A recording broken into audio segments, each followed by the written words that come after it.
Hey folks, Jim Thomas here, Fitness Management and Consulting, and welcome to our channel today. I appreciate y'all being here. And if you're new to the channel, if you're finding us that very first time, welcome. It's good to have you. And our topic for you today is why do gym owners ignore strategic planning? Why do gym owners ignore strategic planning? Now, before we get into our topic here today, just a quick reminder, my focus, my mission here on the channel is I want to be able to provide as much information as I can to as many people as I can across the globe. And the best way I can do that is when you choose to subscribe to the channel. So if you've not yet done so, please take a moment, hit that subscribe button. I appreciate it. And then to learn more about me, learn more about my company and how we can help take your business that next level, be sure to check out those links below.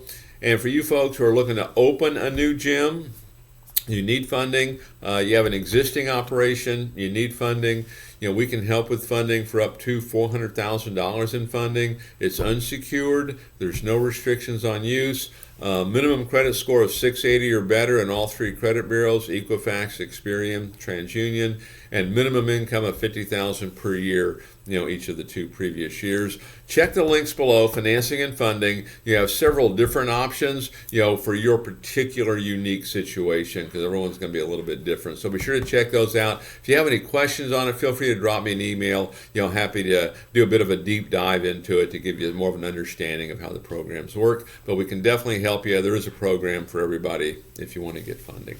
And so with that said, let's jump into our topic here. And it's why do gym owners ignore strategic planning? Why do gym owners ignore strategic planning? And I want to talk about, some things that I see that, may cause this. But, strategic planning and really our plan of action. And not only for the gym owners, but if they're not doing it, is your manager doing it? Are your sales staff doing it? Are their department heads doing it? There's a good chance no. Because one of the things with planning, one of the things with writing it down, it will give you a sense of having control over the outcome, okay? Because what happens if we don't have that plan, really we become that victim of circumstance. We come in every day and we're just handling what's coming at us. We're not proactively going after what we're looking for. And kind of in a general sense, when you're looking at this, what's our current situation? Okay, what's working well, what's not? Okay, what kind of goals do we have? And I like to look at tangible goals and intangible. Tangible are going to be, the numbers. How many sales do we want? How many referrals do we want? That kind of thing. Intangible, how do I improve attitude? How do I improve enthusiasm, urgency, things like that? Okay, trust. Okay, and then what's the plan?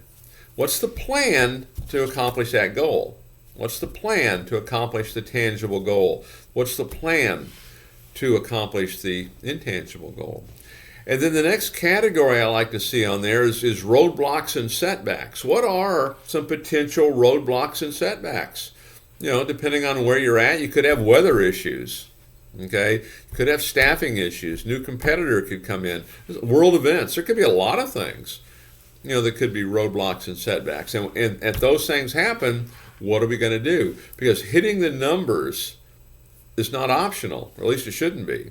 Okay, hitting the numbers is not optional. We're going to hit them. And so that's a quick version of maybe a front half of what a plan of action might look like. Okay, you can actually check the channel here. We do have videos that are specifically set up to help you write that plan of action. But you want to write it. You're just not going to show up and we're just going to do it. At least most folks aren't. The folks that I talk to, I can almost maybe 100% tell you that the folks that struggle don't have a written plan of action. You want to get one. If you need help with it, fire me off an email. Happy to chat with you about how we can help. And so why don't people do it? Okay, why don't they have a plan of action? Why doesn't a salesperson have it? Number one, maybe it's lack of experience. They've just never done it. They're not trained in it. They don't know how to do it. And I will say this, okay? I know when I get into training folks at all levels on how to write a plan of action, it really is simple. Okay, I wouldn't call it a difficult thing in that sense. And people look at it and go, oh, well, I can do that. When they come back after a day or two of having worked on that, most of them end up saying that was one of the most difficult things I've ever done. Because most folks were not really used to, strategically thinking it through. How are we going to do this? Because there's two things. If you're trying to take your business to that next level, whether you're an individual salesperson, you're an owner, you've got 5 locations, we're trying to go to that next level, whether we're up here already, we're in the middle, or we're down here, there's 2 things that have to happen. We have to change our think. You'll see it on your plan of action. You'll see what your think is. Is the think big? Is it small? But we want to change our think, because it doesn't cost anything to think big. Think big. If the goal's 100, make it 200, maybe. Okay? Think big. Change our think. And then we want to put together an action plan that matches that think. If I'm going to do 200 sales, here's what I'm going to have to do in order to do that. Okay? And put it together. Not everyone's used to doing that. They're not used to thinking that way. Okay, so lack of expertise, lack of experience, okay, is one of the things I think that does really hold folks back. And sometimes they'll look at this and go, well, this looks pretty simple, okay, but you want to have a plan, okay. Number 2, a failure to get started. Maybe they think it's a good idea, but they just put it off and put it off. It's a little bit like, I think, like your customer that, hey, wants to lose weight, wants to get in shape, but maybe they need the accountability of that personal trainer. They need someone showing up every day. I know I was talking to someone the other day, and they're a new client, and he goes, Jim, the reason we need your help is we need you to be there at that same time every week, following up to make sure we did it. What it was. I mean, I had someone contact me one time, and I asked them, hey, how'd you hear about me and how can I help you? And she was telling me, and she goes, Jim, how you can help me, you can hold me accountable. Sometimes that's what it is, okay? But it's just simply a failure to get started. It's a failure to get started, okay? And even if you're brand new, I know the folks that we work with that are brand new, we go through a complete business planning process, which is really an educational component, really, of really teaching you the business and giving you that background and that depth of understanding to not only know, hey, here's what you need to do, but here's why you need to do it, and here's other options, if that is not the one that you want to particularly use. But get started. It's the hardest thing. It's the hardest thing for your customer. Okay? I mean, what do most of them say? I've been thinking about this for a year. I've been thinking about it all my life. Got to get started. And then we have to hold them accountable.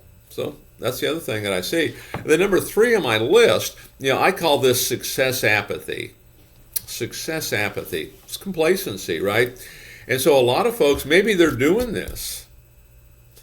But, okay, I'm having success, and maybe we quit. We quit doing that because, I know it, I get it. You have to write it down. You have to be looking at it. What's our starting point, goals, tangible, intangible, plan, roadblocks and setbacks. You have to be looking at it, and you have to be training other people how to do it as well. And so success apathy will work its way in, and the way I define that, just because we've had success in the past doesn't mean you're going to have success in the future. All right, so basic complacency. So take a look at some of this. Why do gym owners ignore strategic planning? Why do they ignore it, with their staff? I think these are some of the things that can and do happen. And if you can get a grip on that, you can start planning. It can make a difference. It's one of the common denominators of clubs that I get involved with that require a turnaround. I don't know if any of them have ever had a plan of action. They've not one of them have really had a strategic plan.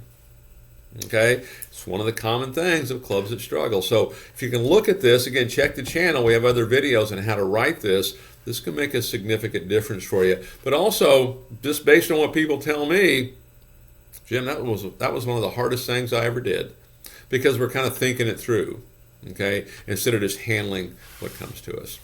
So folks, again, my name is Jim Thomas. My company is Fitness Management and Consulting. Appreciate you being here on the channel today. If you've not yet done so, please take a moment, hit that subscribe button. We appreciate it. To learn more about me, learn more about my company, and how we can help take your business that next level, be sure to check out those links below. And then for you folks who are looking to open a new gym, you need funding. You have an existing operation, you need funding. We can provide funding for up to $400,000 in funding. It's unsecured. There's no restrictions on use. Minimum credit score of 680 or better in all 3 credit bureaus. Minimum income of $50,000 per year each of the 2 previous years. Be sure to check out those links below under financing and funding. You can kind of read up on how it works on each category. Depending on your unique situation, everyone's just a little bit different. Okay, so be sure to check that out. Again, if you have questions, you have comments, feel free to drop me an email. Happy to chat with you about anything that you have questions on. And again, my name is Jim Thomas. We appreciate you being here on the channel today, and we look forward to seeing you all in that next video.